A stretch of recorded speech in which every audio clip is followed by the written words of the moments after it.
We are living in an artificially induced state of consciousness that resembles sleep. Hi, Steve here. I realize that most people are up against the two most formidable enemies of clear thinking, and that is cognitive dissonance and the Stockholm Syndrome. We've been programmed for centuries, and what we believe is mostly what we've been told by those who make money off our backs, and the motivation for them is, and always has been, wealth, power, and control. And if you don't understand that that is fact, you'll never be able to break through to see the truth and the reality of the fraud and total fabrications you've been taught to believe. They teach us what they want us to think and believe, and they never teach us what we need to know. You've heard the saying, the truth is stranger than fiction? So look at all the movies we've watched since we were kids, and then we've seen them being played out in real time in our generation. I don't think about these things constantly, but when I saw the story about the Chinese spy balloon, it brought me back to the reality of what I already know. I've already had people leave comments on my Flat Earth videos and similar videos who said that I've lost all credibility now. Well, I'm sorry for you, but I strongly disagree that I ever had any credibility with you anyway. For those of you who cannot listen to me speak the facts, who are not willing to use your common sense, I will never have credibility. But for those of you who can break through your cognitive dissonance and Stockholm Syndrome feelings, you might have a chance to see the truth. For you, you may wake up now. Keep in mind the old cliche, it's very true. If you want to know why and who's behind anything and everything, follow the money. Have you ever seen a satellite with your own eyes? No. You've seen CGI images and artist renderings of what they're calling satellites. But have you ever seen a satellite in the sky? I've seen airplanes. You'd say no, it's impossible because they're too high for me to see. The origins of satellites came from the mind of famous science fiction writer Arthur C. Clarke. He wrote the 1945 proposal by Arthur C. Clarke for geostationary satellite communications. Arthur C. Clarke was a high-level Freemason, as well as a homosexual and self-professed pedophile, and active in Satanism. Arthur C. Clarke was writing science fiction stories along with other notable sci-fi writers Philip K. Dick, Robert Heinlein, and L. Ron Hubbard, the very same founder of the Church of Scientology. There's a 7-year overlap between 1945 to 1952 when Jack Parsons, L. Ron Hubbard, and Arthur C. Clarke were all alive and were witness to the science fiction industry exploding in the eager minds of young people.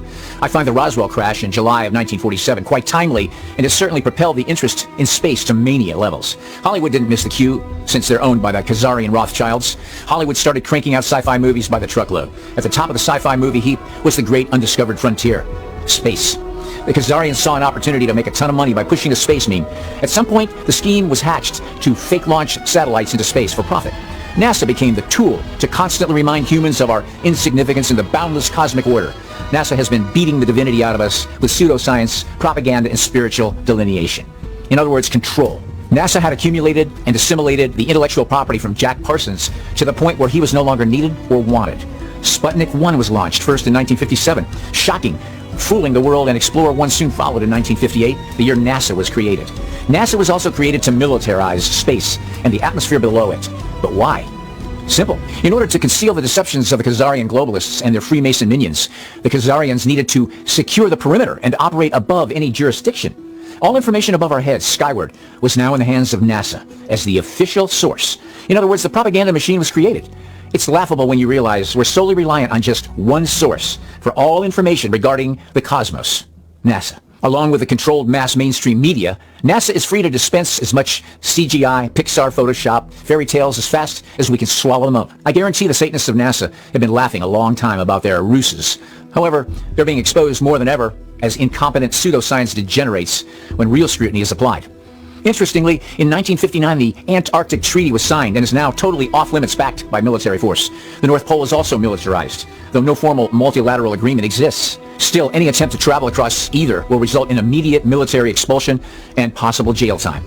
To this day, no human has ever traversed Antarctica, ever. Think about that for a minute and consider the absurdity of it. There's still a continent, supposedly, that has never been explored, and we're not allowed to access it? Why? Because the reality of knowing the truth of the extreme fraud and lies that Satan's perpetrated through evil and wicked men and women on this earth would shatter the lies and take their power of control from them. Instead of fearing them, we would fear and reverence Almighty God, who created all things. Probably the same reason social media, mainstream media, and the government threaten you now with sundry punishments if you talk about the reality of the jab and how many people are dying daily from it. If this is smacking you too hard in the face of your cognitive dissonance, then I recommend that you read Miguel Stefano's book, Confusion in the Cosmos, Decoding the Deception.